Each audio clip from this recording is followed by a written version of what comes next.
Namaste. Hi, welcome to the Shaman and the Mermaid, and we're out at our favorite campsite in Chatfield, Colorado.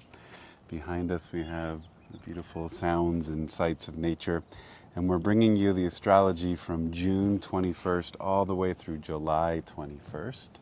And we're honing in on some bigger energies and aspects of the moon. And you have a theme that relates to one of the holidays. Well, throughout this report, we're going to cross over the 4th of July, and I wanted to play off of that a little bit and also, of course, connected to the aspects that are happening this time. We're going to talk about just a few of the major aspects. And to me, they pointed to the need for this revolution, if you will, of our consciousness. And not so ironically or randomly at this time, Pluto is retrograde. And if you remember, in 2023, we talked about the Pluto return on the United States. And just briefly to recap that, Pluto took a whole 248 years to make it around from the time that the Declaration of Independence was signed. And we're back in it again because now Pluto is retrograding back towards where it was in Capricorn for the very last time. It will cross into Capricorn in September, go through the election, and then it'll finally leave for the last time, getting out of Dodge or Capricorn Dodge in November, mid-November. So we're in this retrograde going back to kind of maybe do a little bit more review on that Declaration of Independence. And so I came up with, what if we as a collective come up with a declaration of interdependence for this new revolution of consciousness, where we acknowledge our symbiotic relationship that we have with each other, and not only human to human, but human to the planet and to the stars and the cosmos. We all need each other, just like our precious ecosystems out here. Everything is vibing off of each other. The fungi and the microbes and the plants and the animals all need each other to coexist. And so for this 4th of July, I say the theme this time is a declaration of interdependence, and that we all kind of work together in that same symbiotic relationship that nature does. So we'll point out why there's a few more reasons why this theme is coming in this time, and it starts with the Capricorn full moon. That's exciting. It's all very fortuitous to have all these aspects together. I'll point out that this cycle we have an astrological blue moon. That's when the sign of Capricorn has 2 full moons in it. So both full moons this report are in Capricorn. The first one is at the very beginning degrees, and the last one is at the very last degrees of Capricorn. So it's kind of like pay attention when this happens, because the universe or the moon or the consciousness is saying you really need to understand Capricorn energy at this time. And in between, sandwiched or supporting, is the Cancer new moon. So I'll talk a little bit about Cancer Capricorn energy, and Katrina set it up a little bit with the Pluto return for the United States and Capricorn. In astrology, energies are balanced. They're not bad or good. So Capricorn is the energy of harmonic balance, of structure, of creating right resources to support the dharma or the purpose of a person, a state, a country, a world. And Cancer does the same thing. It's the matriarchal energies, where by nurturing and by receiving and by being in the flow with nature, we also support the dharma. So Capricorn and Cancer are meant to be like the mother, father, the yin-yang energies, the realized energies to help out. Mm-hmm. However, when they're not imbalanced, Capricorn can be controlling, out of balance, the patriarchal must do this or must do that. And then Cancer out of balance can also be the smothering mother energy and the too much all the time. And so these are things to watch out when the moon is full. This Capricorn full moon happens one day after the solstice, so the sun, the day before this report comes out, went into the sign of Cancer and starts the energy of summer. So we're having these themes come forward. It's not only touching on the personal, which is the moon, how we have our inner world, our emotions, our feelings with Capricorn, but it's also touching on bigger themes for society and culture.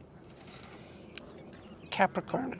Remember, it's the goat who can climb to the highest, and it's also the fishtail at the bottom of the goat, so it can swim to the depths. It's able to go to both extremes.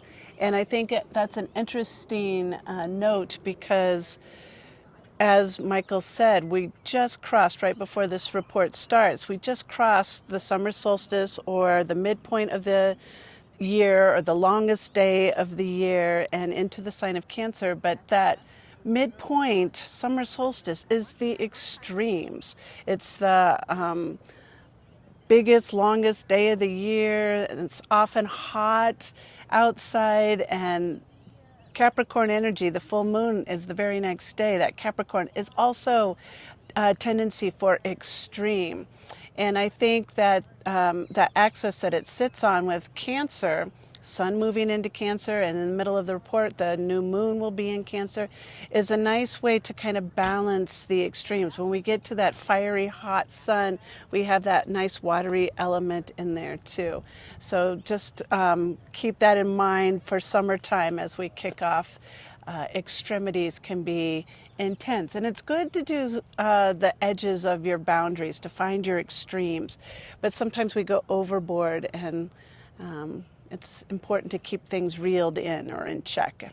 Just a little public service announcement on solstice time at this report. And then our next big aspect is that we feel ties into this theme of let's create a declaration of interdependence for our new revolution, is the fact that Neptune is going to go retrograde. And Neptune is kind of the spiritual, infinite beyond, unknown energies, and it's taking a retrograde for From July 2nd all the way through December 7th. so quite a little while, about half a year. And it's kind of giving us a chance to review some of those spiritual values, which I feel is a very important part of what needs to come into this next evolution of consciousness for us, or revolution of consciousness, is bring in more of our spiritual attunement, bring in our connection to source and creator, the maker, and be at one with it, have that symbiotic, interdependent relationship with not only each other, the earth, but also that higher power. And so Neptune saying, let's go slow and look at this real closely. Do you have anything else on Neptune in there? I think that's good on Neptune. It's complemented by Saturn, which is also going retrograde. And Saturn and Neptune are both in Pisces Right. together, and they're pretty close to being conjunct, and they're also pretty close to the last degrees of Pisces. Both planets will exit Pisces in 2025 and enter into Aries, and so that will also be a huge shift of energy. And Saturn's retrograde is June 29th all the way through November 15th. And so both of these planets, if we want to bring it back to like the social and the political and the United States cultural, they're retrograding with Pluto during the election time. So it's not really a commentary on whether that's bad or good, but retrogrades till the subconscious of things that need to be re-examined, re-looked at, that haven't been resolved. They don't have to be bad. There can be things that we realize, oh yeah, let's make a declaration of interdependence. We forgot about that for the past 248 years. But now that we know, it's pretty simple. We'll just do it. So remember too, Saturn's home sign is Capricorn. So there's more of that Capricorn energy, and it's in Pisces, which is Neptune's home sign. Neptune and Saturn both in Pisces. So everything I said about Neptune having that spiritual depth, the infinite beyond, the faith and ability to see beyond the material plane, is also where Saturn is sitting in Pisces. That's Saturn's going to be about dharma and law and order and rules, and let's get things figured out how to coexist. It's in retrograde, so it's giving us some time for that, and it's sitting in that sign of spiritual prowess. So again, it seems like the as above so below message to us is take a look of what is important in our spiritual practices. Upgrade if we don't have any. Take it to the next level if we're already in a daily sadhana or spiritual practice. Like, keep amping up, keep talking about it, keep tuning into it. What is it to have a spiritual practice? And for us, this is a big part of our spiritual practice, just coming out in nature and taking in the sounds of the birds, taking in fresh air, sunshine, being at one with the pulse of what is natural in this world.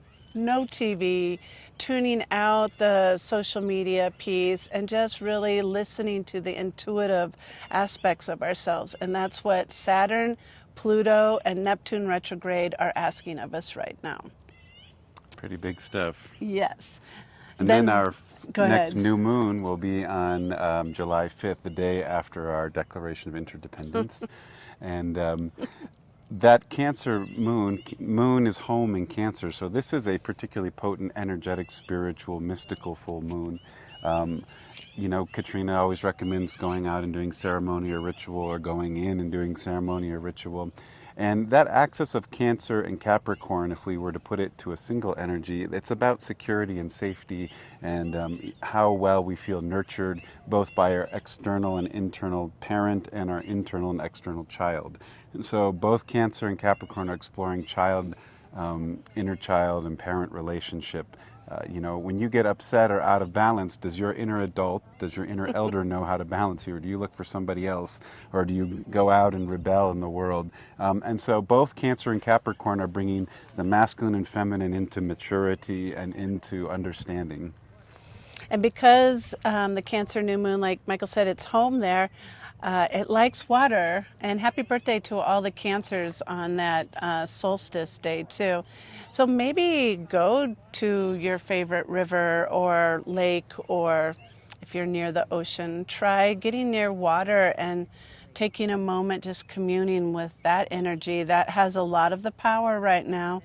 The water is rushing for sure, and it's cleansing and purifying. So a great place for new moon celebrations or ceremonies. And then we come back around to that blue moon, that second Capricorn full moon on July 21st. You know, a short way to describe this is we're bookend by some energies, and pay attention to them this time. It's not just like a one-day transit, but it's a monthly or a moonly transit, but it's also relating to bigger cycles that are going back to 2024, 23, 25, and also, if you can, you know, wrap your brain around it, 248 years ago, and you're like, what's that have to do with me? Well, everything. Time and space and consciousness are always connected. You incarnated now here to work with these energies. So, to recap quickly, Capricorn's a big energy. It's asking us to update our laws and orders and tune into the dharma of not only our individual selves but our collective selves. It's asking us to take a look at that. The Neptune, Saturn, and Pluto retrogrades are asking us to bring in that spiritual peace and add that into our law and order, not keeping it separated out as we've done with church and state. Let spirituality and science or politics and everything all blend in together. Let's make a declaration of interdependence. Namaste.